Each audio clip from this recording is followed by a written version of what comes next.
Dalam kaitan ini, menurut Mahkamah, agar tidak terjadi kesewenang-wenangan aparat penegak hukum dalam menerapkan frasa orang lain, Pasal 27A Undang-Undang 1 2024, maka penting bagi Mahkamah untuk menegaskan bahwa yang dimaksud frasa orang lain adalah individu atau perseorangan. Oleh karena itu, dikecualikan dari ketentuan pasal 27A Undang-Undang Nomor 1 2024 apabila yang menjadi korban pencemaran nama baik bukan individu atau perseorangan, melainkan lembaga pemerintah, sekelompok orang dengan identitas spesifik atau tertentu, institusi korporasi, profesi, atau jabatan.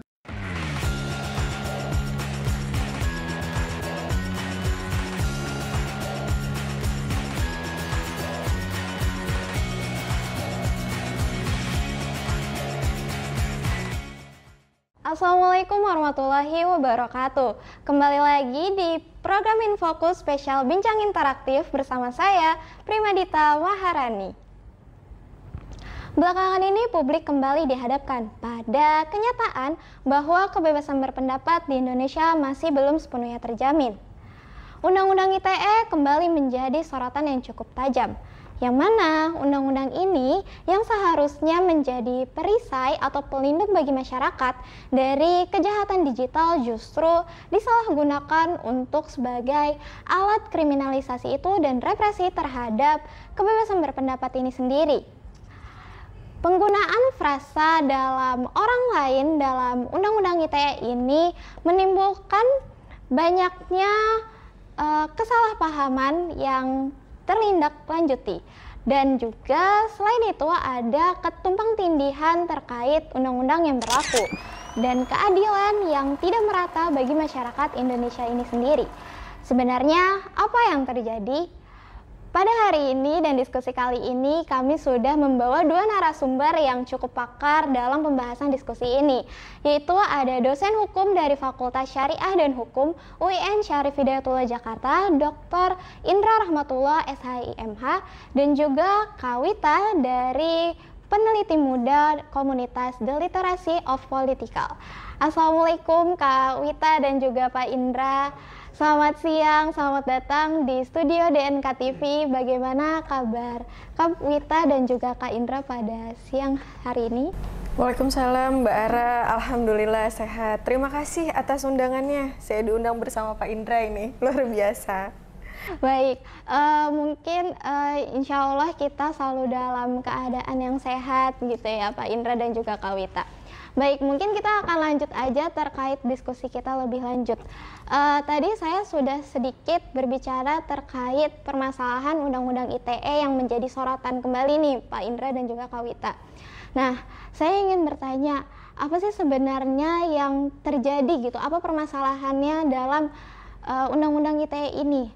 Apa yang mendasar yang lebih lanjut lagi terkait permasalahan yang ada? Apakah karena hanya ambiguitas frasa orang lain saja atau memang ada hal-hal yang lebih dasar gitu? Mungkin bisa dijawab oleh Pak Indra terlebih dahulu. Silakan Pak Indra.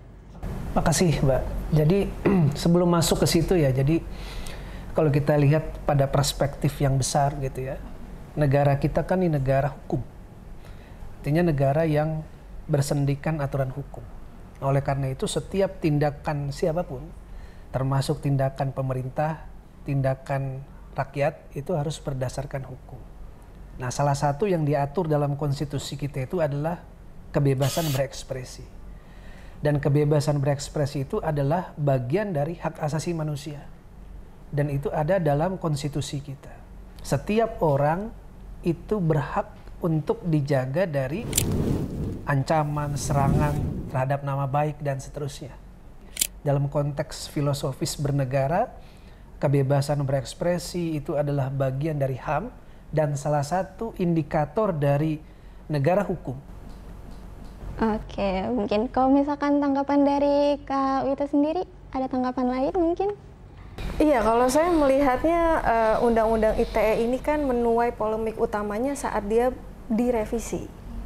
Kalau yang saya ketahui, kita ketahui bersama ya, Undang-Undang ITE ini kan muncul di tahun 2008 ya. Disahkan di 2008 saat eranya Pak Presiden SBY saat itu. Pak Presiden SBY sahkan Undang-Undang ITE ini sebagai bentuk konsentrasi negara bahwa negara itu konsen penuh terhadap hak asasi manusia yang tadi sudah dijelaskan oleh Pak Indra.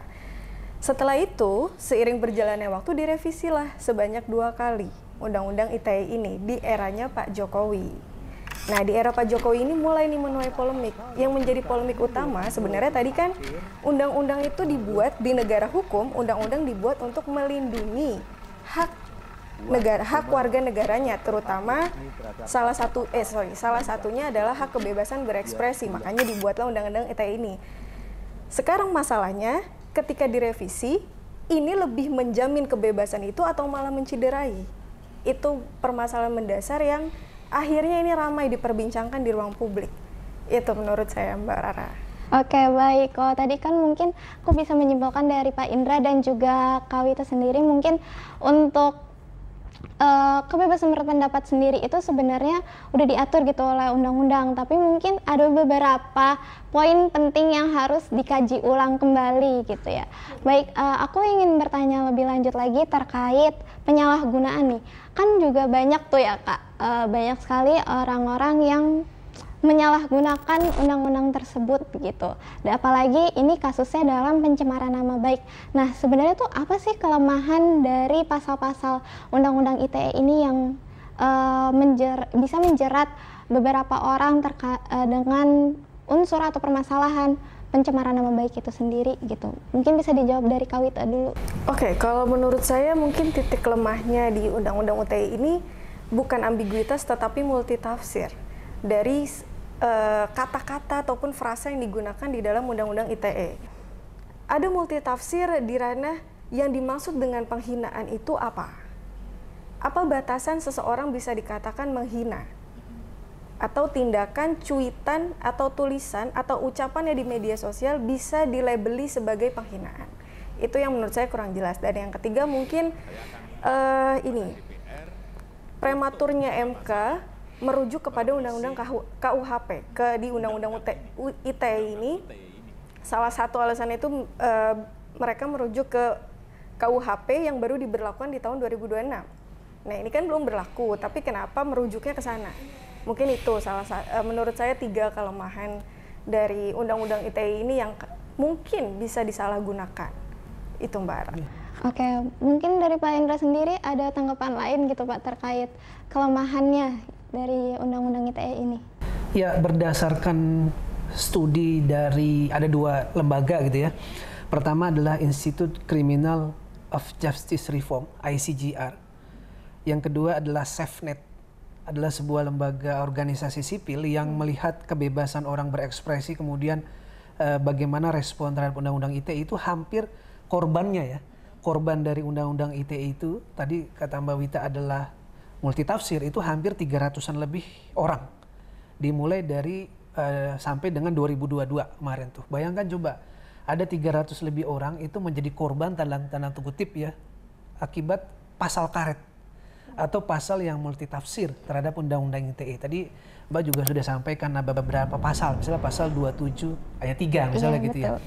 Nah, saya ingin menggarisbawahi bahwa memang sebuah undang-undang, apalagi undang-undang ITE yang singgungannya dengan HAM tadi ya, orang itu tidak boleh menyerang kehormatan orang lain, menghina, kemudian dan lain sebagainya, itu dalam konteks hukum tuh ada 3 prinsip, Pak, agar undang-undang itu tidak boleh multitafsir. Kan kalau undang-undang multitafsir menimbulkan ketidakpastian hukum. Kalau ketidakpastian hukum, orang itu bingung, ini sebenarnya yang mana yang boleh, mana yang nggak boleh misalnya gitu ya. Nah, oleh karena itu paling tidak ada 3 Pak untuk menambahi tadi ya.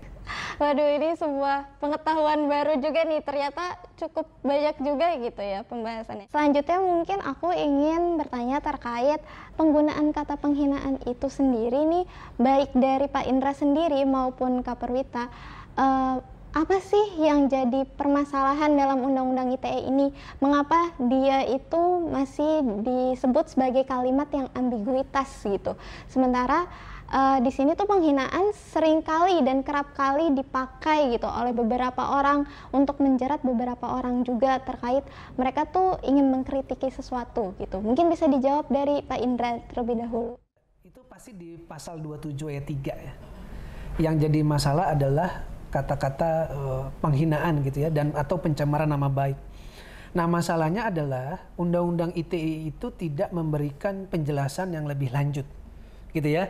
2008 itu kan ada kita booming terkait bagaimana platform digital, gitu ya, bagaimana elektronik semakin menjamur, gitu ya, sehingga waktu itu Indonesia itu membutuhkan hukum telematika.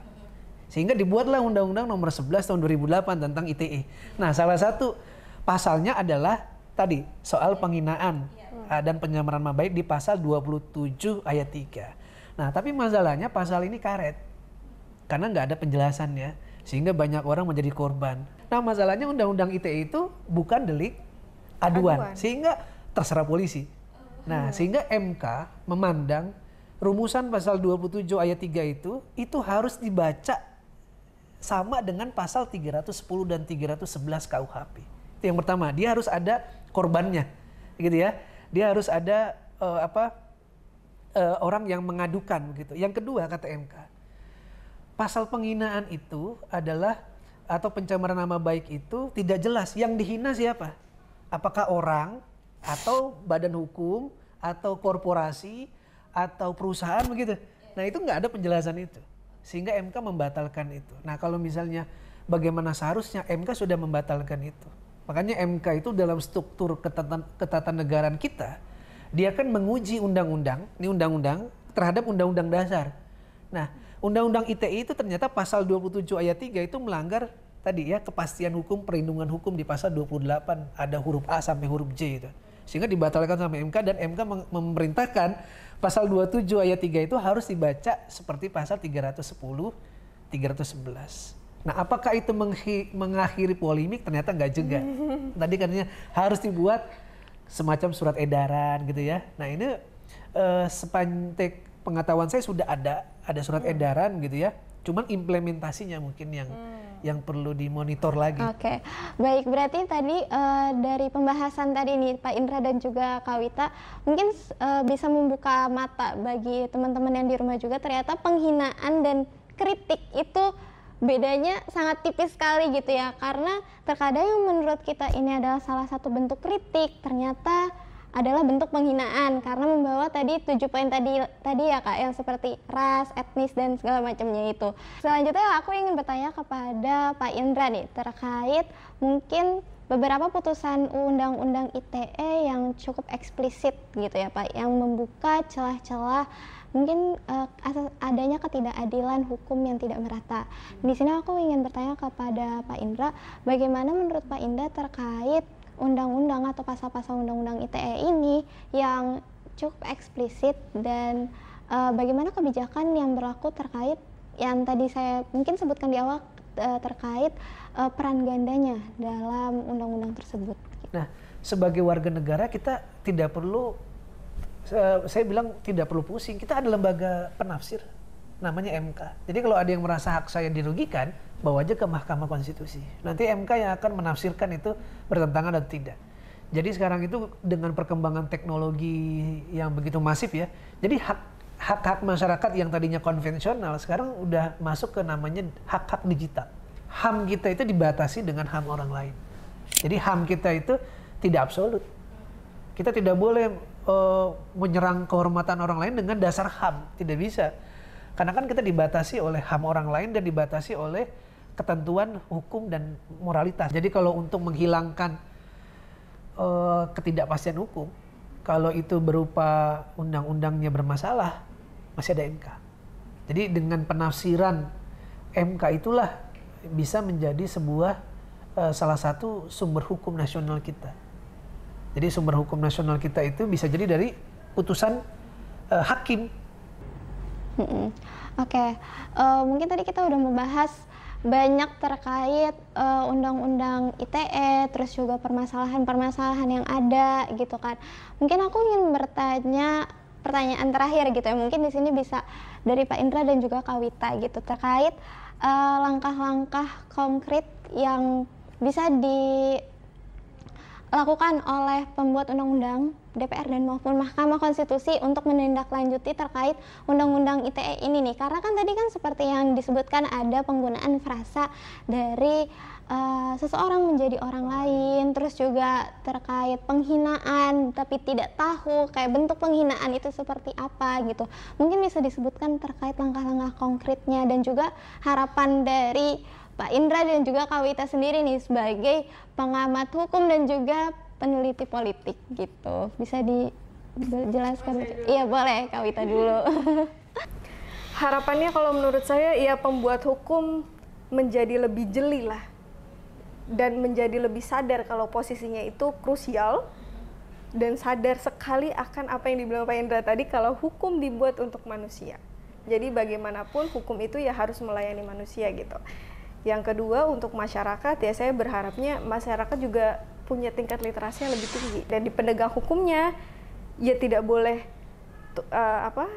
tidak boleh nggak adil ya harus adil, harus menerapkan keadilan yang benar-benar tertuang dalam undang-undang itu seperti apa dan tidak bisa tuh seperti jaring laba-laba ataupun pisau tadi analisisnya seperti itu Mbak. Oke baik, menurut kalau dari Pak Indra sendiri apa nih Pak pendapat dari Bapak dan harapan dari Bapak terkait langkah-langkah konkret gitu?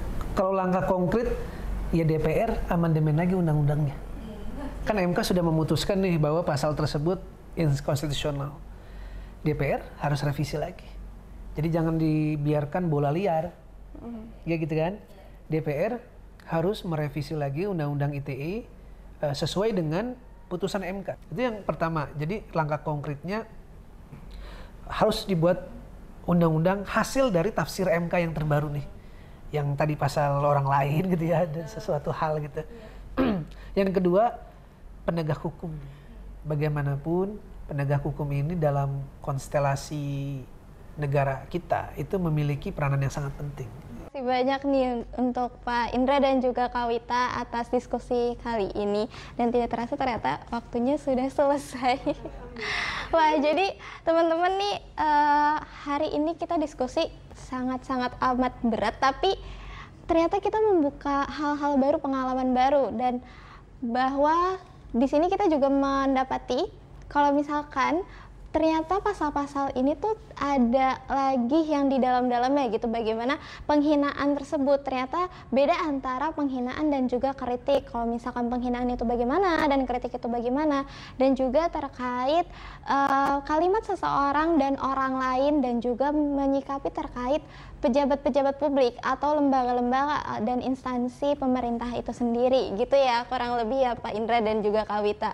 Mungkin yang di sini kita bisa mengambil kesimpulan kalau misalkan untuk pasal-pasal karet ini bisa dikaji lebih lanjut lagi oleh beberapa lembaga-lembaga atau instansi pemerintah yang memiliki peran penting gitu seperti Mahkamah Konstitusi maupun DPRD gitu ya Pak.